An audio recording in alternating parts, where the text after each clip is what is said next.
Hello भाई लोग और बहन लोग, तो कैसे हैं सब। आज हम लोग एक अमेरिकन एनिमेशन मूवी का एक्सप्लेनेशन देंगे जो 2008 में रिलीज हुआ था और जिसका नाम है कुंग फू पांडा। स्पॉयलर्स के लिए माफ़ी। मूवी शुरू होता है वैली ऑफ पीस बोल के एंशिएंट चाइना के एक गांव में, जहां एक पांडा ड्रैगन वॉरियर होता है और वो बहुत सारे विलेन क्रोकोडाइल से फाइट करता है और उसके साथ लड़ने के लिए और भी 5 कुंग फू मास्टर्स जो कि टाइग्रेस, मैंटिस, वाइपर, मंकी और क्रेन भी ज्वाइन करता है। और तभी उसका नींद टूट जाता है क्योंकि उसका एडॉप्टेड पिताजी जो कि एक गूस है एंड जिसका नाम मिस्टर पिंग है, वो उसे नूडल्स बनाने बुलाता है। पोदा पंडा उठने के बाद कुंफू प्रैक्टिस का गेम खेलता है उसके आइडल मास्टर्स के मॉडल के साथ, क्योंकि वो एक कुंफू वॉरियर बनना चाहता था।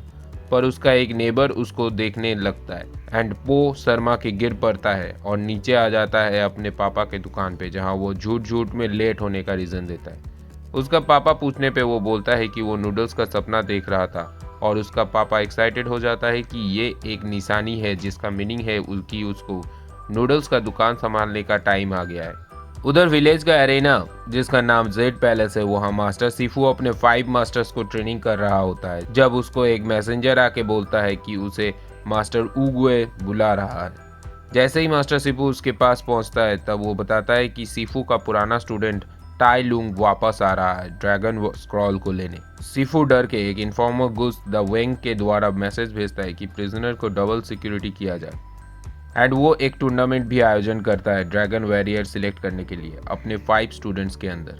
जब ये खबर विलेज में पहुंचता है तो सब इस प्रोग्राम को देखने जाता है और पो भी जाने को चाहता है, पर उसका पिताजी उसे नूडल्स कार देके भेजता है जिसके कारण वो सीढ़ियाँ चढ़ नहीं पाता और अंत में वो कार छोड़ जब एरिना पहुंचता है तो बहुत लेट हो गया रहता है। बहुत कोशिश के बाद जब वो अंदर पहुंचता है तो देखता है कि मास्टर उगुए उसे पॉइंट आउट कर रहा है एज ए ड्रैगन वॉरियर। सब कोई कंफ्यूज हो जाता है।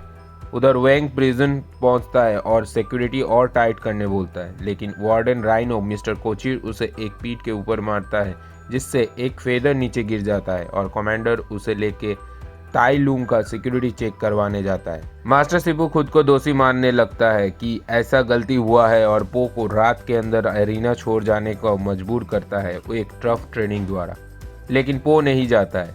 उधर टाइग्रेस भी गुस्सा करता है और समझाता है कि वो एरिना में बिलोंग नहीं करता है। वो बहुत दुखी होता है और सैक्रेड पीच ट्री के नीचे बैठे पीच खाते रहता है एंड उगुए आ जाता है और उसे समझाता है कि yesterday was a history, tomorrow is a mystery, but today is a gift. इधर वेंग का वार्निंग नहीं मानने पे ताई लुंग जेल से भागने में कामयाब हो जाता है और सारे गार्ड्स को मार देता है। इधर मास्टर सीफू सुबह में पो को नहीं मिलने के खुशी में फिर से ट्रेनिंग पीठ पे जाता है और देखता है कि पो वहाँ स्ट्रेचिंग करने के चक्कर पे फंस गया है और फिर सारे मास्टर्स के साथ उसका ट्रेनिंग होता है एंड अंत में मास्टर सीफू भी उसे बहुत पीटता है, लेकिन वो क्विट नहीं करता है। जब उसे मेंटिस शाम को एक्यूपंक्चर से ठीक करने का कोशिश करता है तो टाइग्रेस उसे आके बताता है कि सीफू इतना सख्त क्यों हुए और बोलता है कि ताई लुंग सीफू को एडॉप्टेड सन है, पर उसने जो किया उसके लिए सीफू को बहुत दुख हुआ। रात को सीफू जब इनर पीस ढूंढने लगता है तब वेंग वापस आता है ये खबर लेके कि ताई लुंग जेल से फरार हो गया है। सीफू दौड़ के उगुआ को बोलने जाता है और उगुआ उसे ड्रैगन वॉरियर में विश्वास करने बोलता है एंड पीच के ब्लॉसम्स के साथ हेवन में चला जाता है। पो सबको नूडल्स बना के खिलाता है और सीफू का मिमिक्री करता है।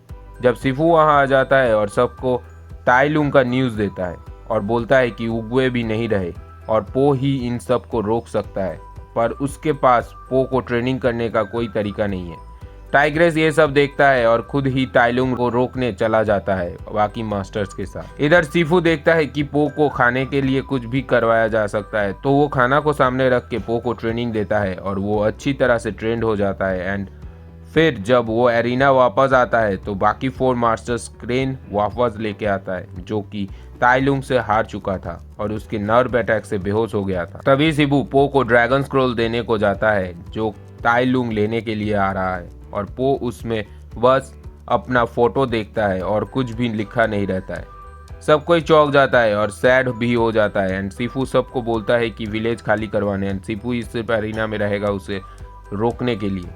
ताइलुंग आ जाता है और सीफू के साथ फाइट चालू हो जाता है। वो जब वापस जा रहा था तो उसका पिताजी उसे बताता है कि उसका जो सीक्रेट मसाला था नूडल्स का वो कुछ भी नहीं था, उसे बस अपने आप पे भरोसा करना चाहिए कि वो स्पेशल है।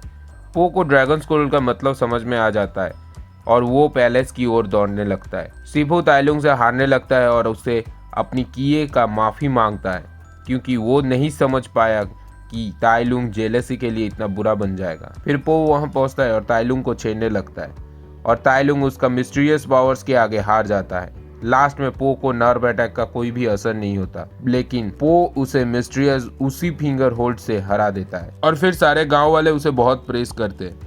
लेकिन पो जेट पैलेस दौड़ता है सीफू को देखने, जो सब कुछ सुनने के बाद इनर पीस गेन करता है। मूवी एक्सप्लेनेशन कैसा लगा ज़रूर बताइएगा।